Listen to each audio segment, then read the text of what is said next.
ಇವತ್ತಿನ ಈ ವಿಡಿಯೋದಲ್ಲಿ KCET ವಿದ್ಯಾರ್ಥಿಗಳಿಗೆ ಸೆಕೆಂಡ್ ಎಕ್ಸ್ಟೆಂಡೆಡ್ ರೌಂಡ್ ರಿಸಲ್ಟ್ಸ್ ಬಂದಿದ್ದ ಆದ್ಮೇಲೆ ಯಾರೆಲ್ಲ ಫೀಸ್ ನ ಪೇ ಮಾಡಬೇಕು ಅಂತ ಹೇಳ್ಬಿಟ್ಟು ಇವತ್ತಿನ ಈ ವಿಡಿಯೋದಲ್ಲಿ ಕಂಪ್ಲೀಟ್ ಕ್ಲಾರಿಟಿಯನ್ನ ಕೊಡ್ತೀನಿ. ಇಲ್ಲಿ ಚಾಯ್ಸ್ ಟು ಸೆಲೆಕ್ಟ್ ಮಾಡಿರುವಂತಹ ಸ್ಟೂಡೆಂಟ್ಸ್ ಅಂಡ್ ಹಾಗೆ ಒಂದಿಷ್ಟು ಸ್ಟೂಡೆಂಟ್ಸ್ ಫೀಸ್ ಬಗ್ಗೆ ತುಂಬಾ ಕನ್ಫ್ಯೂಷನ್ ಆದ್ರೆ ಇಟ್ಕೊಂಡಿದ್ದಾರೆ. ಅದ್ರ ಬಗ್ಗೆ ಇವತ್ತಿನ ಈ ವಿಡಿಯೋದಲ್ಲಿ ಸಂಪೂರ್ಣವಾದ ಮಾಹಿತಿಯನ್ನ ಕೊಡ್ತೀನಿ.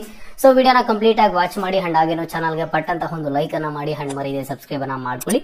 ಮೊದಲಿಗೆ KCET ವಿದ್ಯಾರ್ಥಿಗಳಿಗೆ ಸೆಕೆಂಡ್ ಎಕ್ಸ್ಟೆಂಡೆಡ್ ರೌಂಡ್ ಮೊದಲಿಗೆ ಪ್ರಾವಿಷನಲ್ ರಿಸಲ್ಟ್ಸ್ ಆದ್ರೆ ಬರುತ್ತೆ. ಪ್ರಾವಿಷನಲ್ ರಿಸಲ್ಟ್ಸ್ ಬಂದು ನಿಮಗೆ 7ನೇ ತಾರೀಕು ಮಧ್ಯಾಹ್ನ 2 ಗಂಟೆ ಮೇಲೆ ಬರುತ್ತೆ.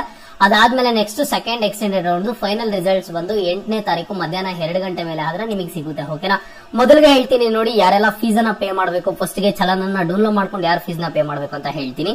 ಸೆಕೆಂಡ್ ರೌಂಡ್ ಫೈನಲ್ ರಿಸಲ್ಟ್ಸ್ ಅಲ್ಲಿ ಯಾರಾದ್ರೆ ಚಾಯ್ಸ್ 3 ನ ಸೆಲೆಕ್ಟ್ ಮಾಡಿರ್ತಾರೋ ಅಂಡ್ ಹಾಗೇನು ಸೆಕೆಂಡ್ ರೌಂಡ್ ರಿಸಲ್ಟ್ ಅಲ್ಲಿ ಯಾರಿಗಾದ್ರೆ ಸೀಟ್ ಅಲರ್ಟ್ ಆಗಿರೋದಿಲ್ವೋ ಇಂತಹ ಸ್ಟೂಡೆಂಟ್ಸ್ ಗೆ ಸೆಕೆಂಡ್ ಎಕ್ಸ್ಟೆಂಡೆಡ್ ರೌಂಡ್ ಅಲ್ಲಿ ಸೀಟ್ ಅಲರ್ಟ್ ಆಯ್ತು ಅಂತಂದ್ರೆ ಅವರು ಫಸ್ಟ್ ಗೆ ಹೋಗ್ಬಿಟ್ಟು ಒಂದು ಚಲನನ್ನ ಡೌನ್ಲೋಡ್ ಮಾಡ್ಕೊಂಡು ಯಾವುದೇ ತರಹದ ಚಾಯ್ಸ್ ಎಂಟ್ರಿ ಆದ್ರೆ ಇರೋದಿಲ್ಲ. ಮೊದಲಿಗೆ ಚಲನನ್ನ ಡೌನ್ಲೋಡ್ ಮಾಡ್ಕೊಂಡು ನೆಕ್ಸ್ಟ್ ಬ್ಯಾಂಕ್ ಗೆ ಹೋಗಿ ಒಂದು ಫೀಸ್ ಅನ್ನ ಪೇ ಮಾಡಬೇಕಾಗುತ್ತೆ.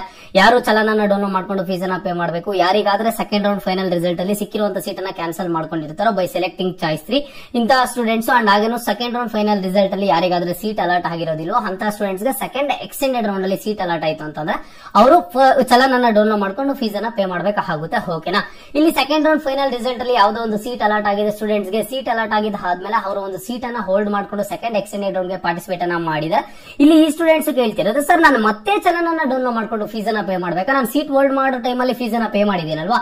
ಈಗ ಸೆಕೆಂಡ್ ಎಕ್ಸ್ಟೆಂಡೆಡ್ ರೌಂಡ್ ರಿಸಲ್ಟ್ಸ್ ಬಂದಿದ್ದ ಆದ್ಮೇಲೆ ನನಗೆ ಯಾವುದೋ ಒಂದು ಬೇರೆ ಕಾಲೇಜ್ ಅಲರ್ಟ್ ಆಯ್ತು ಅಂತ ಅನ್ಕೊಳ್ಳಿ. ಬೇರೆ ಕಾಲೇಜ್ ಅಲರ್ಟ್ ಆದಾಗ ನಾನು ಮತ್ತೆ ಫೀಸ್ ಅನ್ನ ಪೇ ಮಾಡ್ಬೇಕಾ ಅಂತ ಸ್ಟೂಡೆಂಟ್ಸ್ ಕೇಳ್ತಿದ್ದಾರೆ.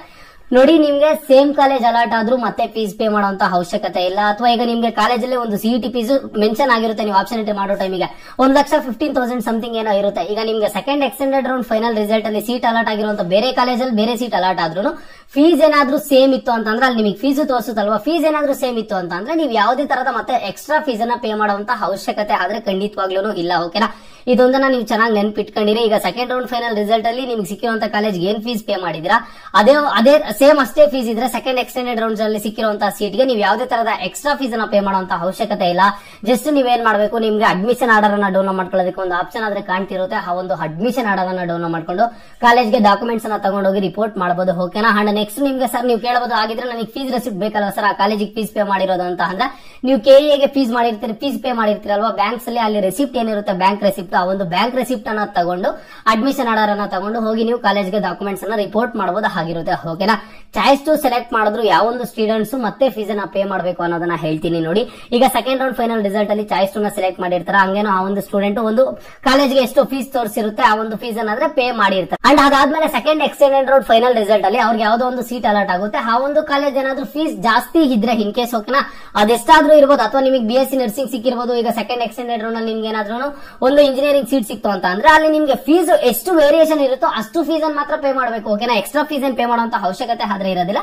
ಅಲ್ಲಿ ಇನ್ ಕೇಸ್ ಏನಾದ್ರೂ ಫೀಸ್ ನೀವು ಜಾಸ್ತಿ ಕಟ್ಬಿಟ್ಟಿದ್ರೆ ನಿಮಗೆ ಅಮೌಂಟ್ ಆದ್ರೆ ರೀಫಂಡ್ ಆಗುತ್ತೆ. ಇಲ್ಲ ಕಡಿಮೆ ಇತ್ತು ಅಂತ ಅಂದ್ರೆ ನೀವು ಮತ್ತೆ ಫೀಸ್ ಅನ್ನ ಪೇ ಮಾಡಬೇಕಾಗುತ್ತೆ. ಓಕೆನಾ, ಆಗ ಚಲನನ್ನ ಡೌನ್ಲೋಡ್ ಮಾಡ್ಕೋಬೇಕಾಗುತ್ತೆ. ಸ್ಟೂಡೆಂಟ್ಸ್ ನಿಮ್ಗೆ ಕ್ಲಾರಿಟಿ ಆಯ್ತು ಅಂತ ನಾನು ಅನ್ಕೊಂಡಿದ್ದೀನಿ. ಚಾಯ್ಸ್ ಟು ಸೆಲೆಕ್ಟ್ ಮಾಡಿರುವಂತ ಸ್ಟೂಡೆಂಟ್ಸ್ ನೀವು ಮೈಂಡ್ ಅಲ್ಲಿ ಇಷ್ಟೇ ಇಟ್ಕೊಳ್ಳಿ. ಈಗ ನೀವು ಮೊನ್ನೆ ಎಷ್ಟು ಫೀಸ್ ಪೇ ಮಾಡಿದೀರಾ ಅಂಡ್ ಹಾಗೇನೂ ಸಹ ಈಗ ಸೆಕೆಂಡ್ ಎಕ್ಸ್ಟೆಂಡೆಡ್ ರೌಂಡ್ ಅಲ್ಲಿ ಸಿಗುವಂತ ಸೀಟ್ಗೆ ಎಷ್ಟು ಫೀಸ್ ಇದೆ ನೋಡ್ಕೊಳ್ಳಿ. ಇನ್ ಕೇಸ್ ಫೀಸ್ ಸೇಮ್ ಇತ್ತು ಅಂತ ಅಂದ್ರೆ ಹೋಗಿ ಅಡ್ಮಿಷನ್ ಆರ್ಡರ್ ನ ಡೌನ್ಲೋಡ್ ಮಾಡ್ಕೊಳ್ಳಿ. ಇಲ್ಲ ನೀವೇ ಫೀಸ್ ಸ್ವಲ್ಪ ಜಾಸ್ತಿ ಕಟ್ಟಿದ್ರಾ ಅಂತಂದ್ರೆ ನಿಮಗೆ ರೀಫಂಡ್ ಆಗುತ್ತೆ. ಇನ್ ಕೇಸ್ ನೀವು ಕಡಿಮೆ ಕಟ್ಟಿದ್ರೆ ಈಗ ಸಿಕ್ಕಿರುವಂತ ಕಾಲೇಜಲ್ಲಿ ಸ್ವಲ್ಪ ಜಾಸ್ತಿ ಇದೆ ಅಂತಂದ್ರೆ ಅವ್ರ ರಿಮೈನಿಂಗ್ ಫೀಸ್ ಏನಾದ್ರೆ ಪೇ ಮಾಡಬೇಕಾಗುತ್ತೆ. ಓಕೆನಾ, ನಿಮ್ಗೆ ಒಂದು 100% ಕನ್ಫರ್ಮೇಶನ್ ಸಿಕ್ತು ಅಂತ ನಾನು ಅನ್ಕೊಂಡಿದ್ದೀನಿ.